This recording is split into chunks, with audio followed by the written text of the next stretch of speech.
ay bés bi avion A330 ans Neo boo xam ni mooy ñaareel bi Air Sénégal di ko dalal président de la République gis ni day wone ni ñi ngi ci yoonu def jéego yu am solo yéenekaay bi di Le Soleil démb dañ ko jàngee ak ñu xayma yeneen avion yu war a ñëw su ma juumul nee na am na ay A220 yooyu yu toll ci 8 yoo xam ni war nañ ko jënd Air Sénégal gi it bon li ñu wax ci article bëri na xëy na lii day tënk rek nee na tamit yéen comme ci état bi ngeen bokk déjà nagé par bokk ci état bi waa SONES nee na waa nguur gi léegi di leen voyager Air Sénégal alors Adama Kane noo gisee waaw loolu am A330 Neo day baax na waaye bon xamuñu nan lañ koy amee xamuñu aussi nan la nekkee indicateur de performance mais am ko moom baax na waaw Charles Faye man émergence daal moom d'accord naa ci Sénégal quand même Sénégal dañu war nañu avion yu bëri daw qui ne nous coûte pas énormément d'argent c'est important en tout cas. comme boo demee Casablanca pour ne pas prendre exemple bu sori aéroport bi bëri avion yoo xam ne couleur dëkk ba la fii de benn wala ñaar rek ngay gis à l'aéroport. Non, c'est le Maroc, la Tunisie, l'Algérie, l'Égypte. Bon, j'ai dit Casablanca parce que exactement li nga wax ni et tu sais que j'ai pensé à ça li nga moo tax. Ah oui. Sincèrement c'est un rêve que d'avoir sa bay wàcc ci aéroport nga boo xaaree sa boss dëkk tu nous même kii Abidjan bi et Ivoire finalement wax nga sa ku mos a voyage xam nga li muy voyage bariwul sax waaye li ma si jotoon kii ça m'a frappé quoi. allez Bouba. waaw mais franchement je pense que c'est une bonne chose maintenant dafa am benn compagnie bu am doole et li may ñaax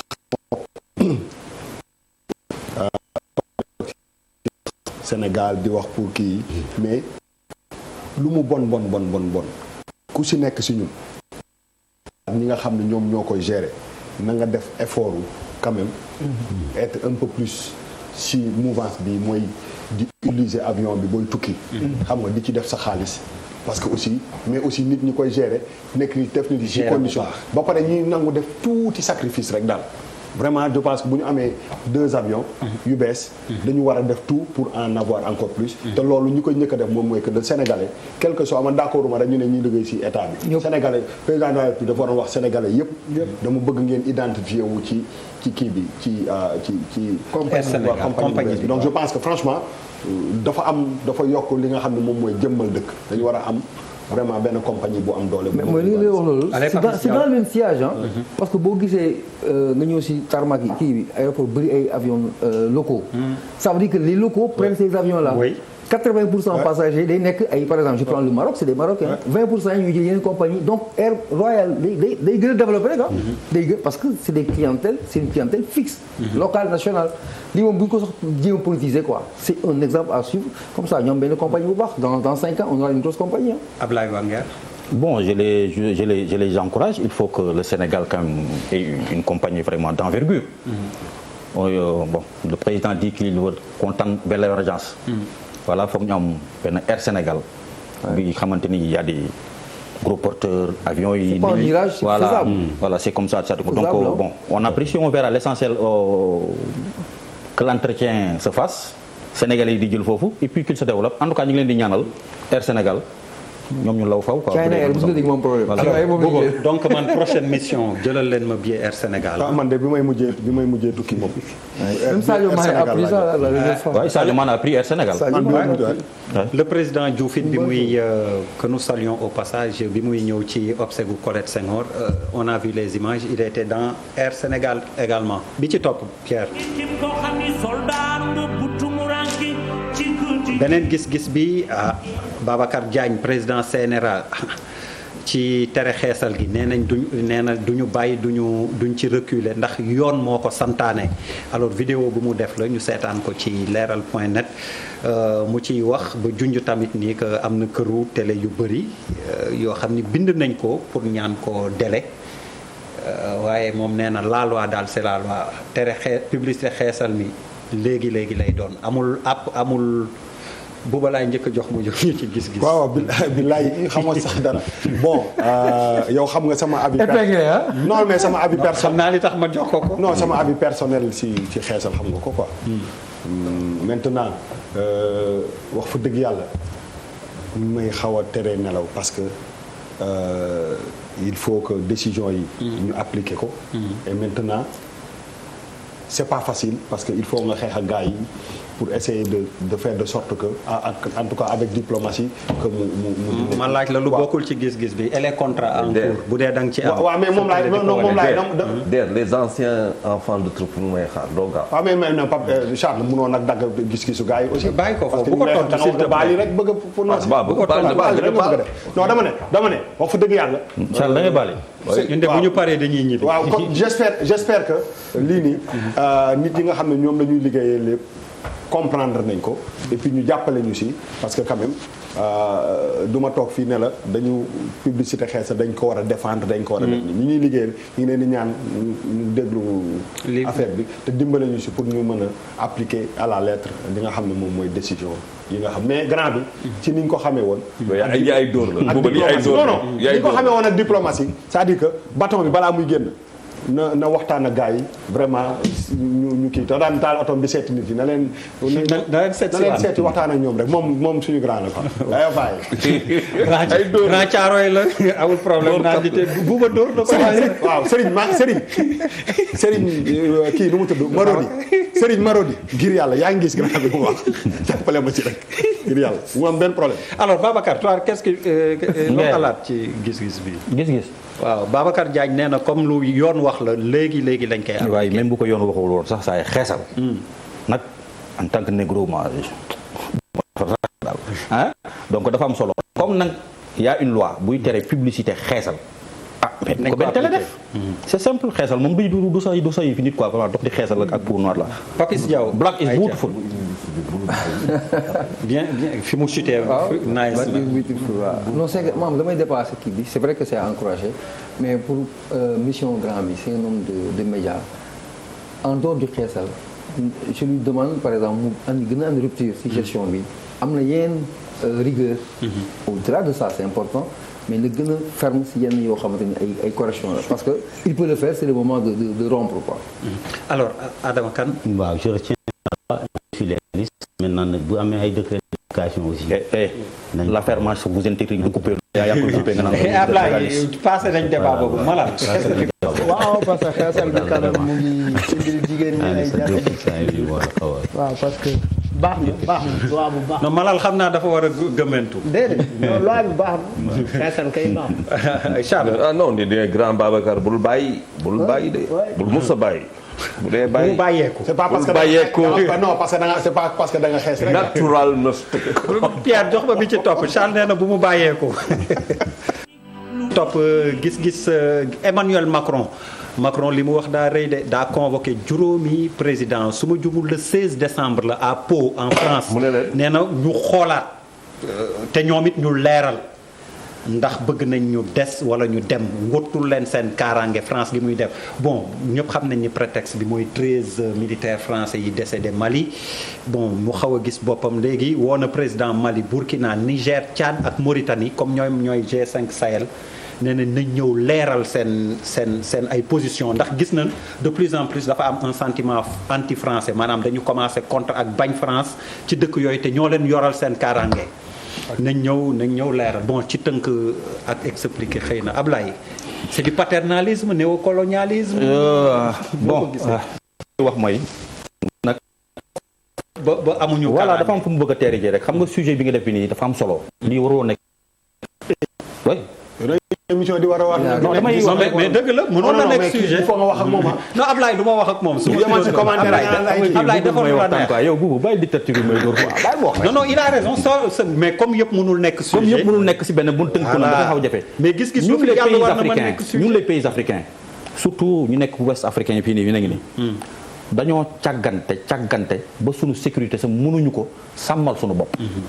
actuellement daar c'est extrêmement dangereux de vouloir dire aux Français us dañu wax dëgg il faut le faire progressivement ñu defaraat suñu sécurité nationale réarmer suñu armée yi la preuve il y a 5 ans 6 ans 7 ans en arrière ça n'aurait pas été ces soldats français là. Les djihadistes peut-être seraient au camp de Dakar. Ils étaient là-bas déjà. damay du ñu waxtaan ak ci la rek. La faute à qui? La faute nous à nos hommes politiques, à nos dirigeants. ñu sàggan ba ñun. amuñu arme yu dëgër. yu taxaw yu mën sécuriser nos pays. comme lii am na. nañu xool naka la ñuy defee mbir mi progressivement de ce fait que l'armée française se retire progressivement nous aussi ñu jël financer suñu armée mais financer nos armes xam nga armée yi nga armée sa bopp sécurité réew sécurité nationale ça on ne joue pas avec c'est comme l'eau hein. Oui. c'est que man dama koy rejoindre là c'est vrai que ça lii sujet la dafa li mu ëmb moo bari en fait mais il faut ñu recontextualiser propos Macron bi. xam nga avant lii muy wax lii. donc paternalisme boobu dañu ko war a exclure d'office. Parce que il y a un homme qu'on appelle Salif Keïta. qui est une légende. am lu mu tekki. nekk un Malien. mu am lu mu wax on va pas revenir sur ses propos. ñu teg ci quelques jours il y a eu l'accident mortel 13 soldats. La France n'a pas enregistré autant de pertes depuis guerre Liban. muy loo xamante ne ça a frappé la République. Il te pose des questions c'est extrêmement c'est pas compliqué moi j'adore sa sincérité et dans le même sillage c'est la France qui veut se refaire parce que autant il parle de recadrer ici autant il a dit aux gens il faut ñu xam kan mooy suñu ennemi kan mooy suñu ami il faut qu'on remette tout sur la table. mort cérébrale boobu c'était un déclic également donc li mu wax ni moom moo am encore que li Yoro Dia waxoon je le reprends ce Thiaroye wa nga sous-traiter sa sécurité. am na ko parole bi xaaral ma dribble ko te bu ma nee dribble prochain gis-gis bi di ngeen Adama. waaw loolu comme ñun dañaa wéeru rek bañ ci am sañ-sañ yi donc je rejoins rek li gars yi wax. et puis il m'a marché nañ fexe ba yoral suñu bopp suñu langue loolu pour rappeler rek que Salif Keïta effectivement c'était important ñu taxaw foofu. Il a dit 40 fois Koro. Koro je veux dire ça veut dire frère 40 fois. Il parlait au président malien. Et 2005-2007, on se souvient que les Français voulaient établir ay kii en Tessaline et Kidal. am na ñu bañoon temps yooyu donc lii naturellement comme dañoo wéeru bon loolu moo tax ñu am sañ-sañ yi. Malal. waaw mais en fait c'est le comportement des Français en Afrique moo jur un sentiment anti-français. Ils sont dans nos pays, ils dilapident nos ressources. C'est très normal qu'on développe un sentiment anti-français. Alors tu sais la Libye Kadhafi c'est pas venu comme ça il a bien fallu que ñu actionner quelque chose pour éclater la Libye Kadhafi éclater la Libye créer bon kooku bu ñu jiiñee xam nañ kan la. beneen affaire bi c'est que Berkane c'est totalement raté au Mali l'approche stratégique a été totalement ratée. moo ko wax bu fi newoon Dakar. moo ko foog maintenant naturellement. sur le même tu prononces Barkhane ou Barkane. Barkhane. Et beneen affaire boo xamante ne le même temps auquel on nous parle c'est le même temps qu'on doit leur parler ces gens-là on parle français ils parlent pas wolof. On parle français ils parlent pas bambara. On parle français ils parlent pas mandingué. wala xaw ma lan ak lan il va falloir qu'on arrête ces affaires là dañ jàng français jàng anglais fekk la lu ñuy wax ñu toog ak moom parler sur le même ton on le renvoie à comme oui Sarkozy day ñëwaale. oui comment Sarkozy war na ñëw de. waaye na ñëwaat et puis gars yi dañ taay ñu war a ñëw bëri na de. xaalis foofu France ñi war a ñëw dafa bëri parce que affaire yi li ñu naan ay du yem ci bopp borom. mais lii dafa am fu mu jógee. faut pas ñu fàtte ko. waaw yow ñoom ñoo ko créé. et moi je pense que. comme ñoo ko créé. intérêt yi France am fii. suñu réew yi. faut qu'on se parle. am na loo xam ne ñoom ñoo koy contrôler sécurité bi. amul vraie armée suñu kii xam nga ki yor sa CFA. moo yor sa sécurité yaa ko fi wax sànq. ki paye. ki yor sa xaalis. moo yor sa lépp. Comment yor son xaalis. France. Non, je suis désolé. Ah, d'accord, merci. Comme yow yaa ne je suis désolé. non CFA. Voilà non dama ne la li mu ëmb. moo bëre foofu lay commencer. wàcce Kadhafi fi mu nekk nii ci tombe bu mu def nii. tu ne mets ton armée que pour protéger tes biens. Voilà exactement. Alors am na solo de tamit. gis-gis non c'est que non lu mënoon nekk sujet dafa bëri di tamit rek li Ablaye doon wax lii rek mënoon na nekk sujet alors Cheikhou Kouyaté ci Daily Mirror ci yéenekaay yi gën a mag Angleterre la bokk la waxee lii nii nee na pour moom ci gis-gisam Sadio Mané mooy ballon d'or amu ci sikki sàkka te Sadio Mané bu doon doomu Brésil wala doomu Europe dëkk bu mu fa mënti nekk du am débat du am werante Sadio Mané la ñuy jox ballon d'or bi. man Sadio Mané alors tu es convaincu? Non, man Sadio Mané c'est mon ballon d'or. Habib Beye c'est mon ballon d'or. Il reste à 16 millions de Sénégalais de devenir des ballons d'or. xam nga ku may wax ak yow. non voilà nag kii wu ma trop. wala à 1 milliard 200 millions africains de devenir des ballons d'or. Le ballon d'or c'est pour les Européens dañ ko jël tenc ko fële ñun on a d'autres compétitions dañ leen fekk fët leen xanaa dëbb gisoo Sadio Mané. raq bi. passe 2 dugal benn ah 5-2 soo ma juumul. allez Adama. Totalement d'accord mais aujourd'hui kii bi damay interroger est-ce que c'est des critères de performance maintenant simplement le gars yi mettre en avant. Mais Sadio Mané quand il marque un but il fait Allahu Akbar. Il met le front contre le sol. Vous pensez que ça parle à l'Europe? Mais le football c'est de la politique. Alors. Aussi. C'est ça. Oui, c'est de la politique. Malal nee na politique la.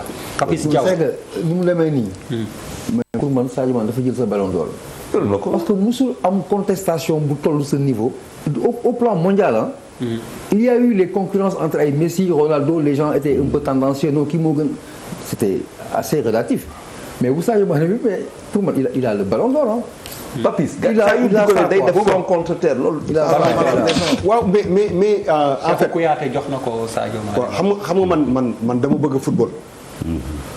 dama bëgg Lionel Messi. wax fa dëgg yàlla bëgg naa ñëpp mais je pense que bi football amee ba léegi. c'est injuste. non xaar rek xaar bàyyi dama ne. mais yaakaar naa ne bi football amee ba léegi ku mës a bërëng bal pour man Lionel Messi moo la mën. maintenant. li nga wax c'est discutable. waaw mais non yaakaar naa ni. xam nga ni bu ne yaakaar naa ni. yaakaar naa ni la wax waaw vraiment tamit. wax fa dëgg yàlla lii dafa métti. am na ñoo xam ne moom lay wax ni dama ne man yaakaar naa ni ku mës a bërëng bal yow der wala keneen man laa wax personnellement ba nga xam ni man Sadio Mané bu jëloon ballon d'or du ma ne bi Messi jëlee ballon d'or objectivement waxuma ne pourquoi ñu jox ko le problème pour man nekkul foofu que Messi jël ballon d'or bi pour man nekkul foofu lu ma mënul expliquer moom mooy que pourquoi Sadio Mané nekk 4e. mais bu ñu génnee le côté affectif bi ak patriotique et tout ça nous tous bu ñu sañoon mais Sadio Mané nekkoon 2e doon na peut-être atténuer affaire yi mais mu nekk 4e moom moo confirmer tout ce que Cheikhou Kouyaté vient dire. mais gis nga bu Sadio Mané nekkoon comme ni mu wax kenn du ko discuter parce que Messi li lay mbili. ah non loolu laa wax Papis en fait on dit la même chose dama ne su ko nekkoon kenn du ne pourquoi am gagné ko mais Messi li mu ko nekk bu Sadio Mané nekkoon 2e. doon na quand même psychologique la xam nga fan. waaw parce que Messi pour man moo dàq lépp sax bopp.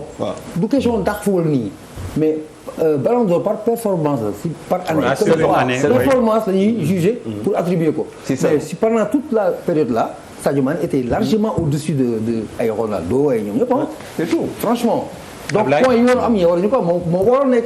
affaire bi mën na nekk sujet jàkkaarloo. et puis grand laay jaw waxtaan mooy tëj na débat donc dimanche puisque tour avec bi. la publicité bi. waaw ñoom bon comme Sadio Mané mënoon na nekk ballon d'or. wax dëgg yàlla mënoon na ko gagné. mais tamit Messi moom année bu nekk boo ko joxee ballon d'or tamit kenn amul droit. yow bàyyi di mu perturbé Baba Touré. macha allah c'est vrai. non xoola mais Baba Touré dafa daan ñëw suñu kër. yàlla na ko yàlla yërëm te amiin amiin dafa daan ñëw suñu kër di seet si Youssou bi ñu nekkee xale. vous avez la même tronche. waaw kon naa seet si njabootam. waaw grand footballeur mais Messi nekk joxe ballon d'or daa kenn warul wax. ay journalistes mais ren moom mënoon nañu jox ballon d'or bi Sadio Mané. mooy dëgg maintenant léegi comme loolu am na man 4e bi mënuma ko sax digérer. pour man c'était 3e ou 2e. wala bu buñ ko joxul ballon d'or soit 2e ou 3e. mais 4e c'est incompréhensible. benn affaire rek. Papis def na ko Van Dijk nan la mënee nekk Van Dijk nan la mënee jiitu Sadio Mané. mais même Klopp l'entraîneur de Liverpool a voté Van Dijk rek la mënee jiitu Sadio Mané en quoi. waaw mais man défenseur central. léegi non dafa bu ko fàttali tamit li ngay titre yëpp Sadio Mané Van Dijk da ko jël. performance laa wax. loolu laa la wax. s'il y avait pas c'est pas un attaquant hein. s'il y avait pas Sadio Mané Hollande avec la Hollande qualifié la Hollande pour Van Dijk day tere dugal. Hollande demul woon mondial demul dugal gagné en football. non parce que c'est un défenseur rek moo tax xam nga des fois les défenseurs la première arme en football.